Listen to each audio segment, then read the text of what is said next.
Start your workday with data. Really helped my productivity being part of the 444 club. It can be daunting to organize your day. I think establishing a routine really helps for that. Wake up at 4:44 in the morning every weekday. And it is a balance. You have to balance. Is there a North Star formula that you use to evaluate your North Star metrics?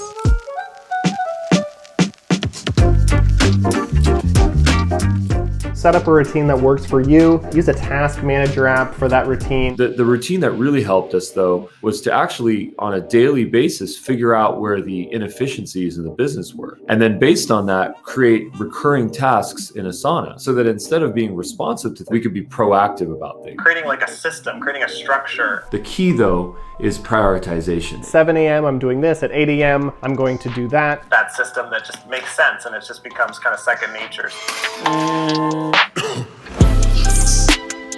80% pre-planned, routine, preset activities, preset tasks, and then only 20% are actually reactive.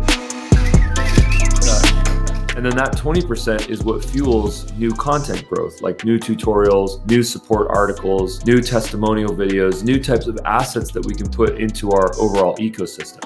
What's happening? Is it falling apart?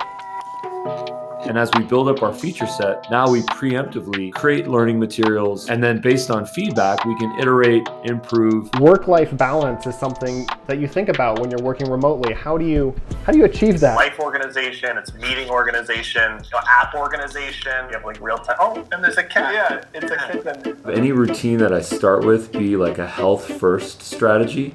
And that just means like health for mind, body, spirit, health for the business, health for the family, health for just everything that is kind of going on in life right now. And then the biggest thing is just like start your business day or start your work day with data. Going to Google Analytics, we've got all of our triggers set up in Google Analytics. If someone signs up, if someone subscribes, social coefficient, which is how many new members are we getting from our existing members. A lot of this comes down to like the North Star metric. It's something that kind of powers the whole vehicle.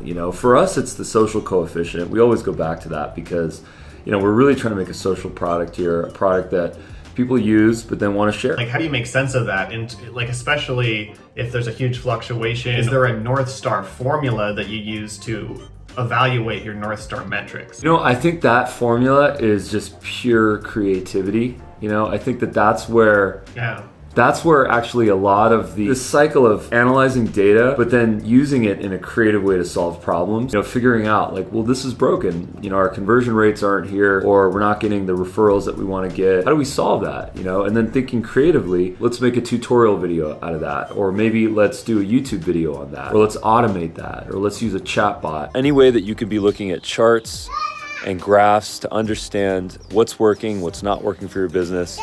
These things are really going to help you. I actually run from about 10 or 11 o'clock in the, you'd call it afternoon, to about 5 o'clock in the morning. The other thing that's really important is just working hard to be lazy.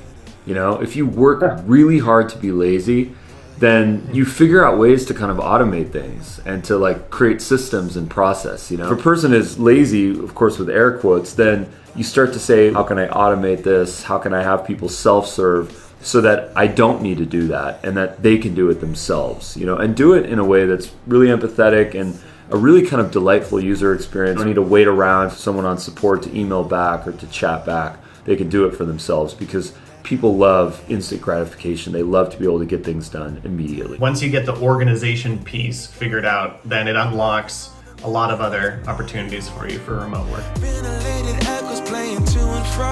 Hi, I'm Carrie Peterson with Superior Reach. When you have a situation where people are working from their home, they have interruptions, they have children, they have responsibilities, collaborating with them, working with them is very hard. It's very hard to set up a meeting and get things moving in the right direction all at one time. If you have 15 or 20 people that you're trying to get on a call, you only have a couple different options. Zoom is one of them. The other one is Dubb. The reason that Dubb is a better option, it helps me to produce content, videos that I can send out to coworkers, to people that I'm prospecting, and it helps me to have a flexible schedule. People can replay the video very easily. They can share it. They can actually embed the video on a landing page, share it in an email. It helps me to allocate that to the right person instead of saying it to the whole group. Maybe the whole group doesn't want to hear. One of the things that Dubb has is you can have a call to action, whether it's email, phone call, connect all different integrations into Dubb. Very seamless that people can connect with you, follow up with you. So now you can actually pull YouTube videos directly into the software. Yay! What's happening now? Now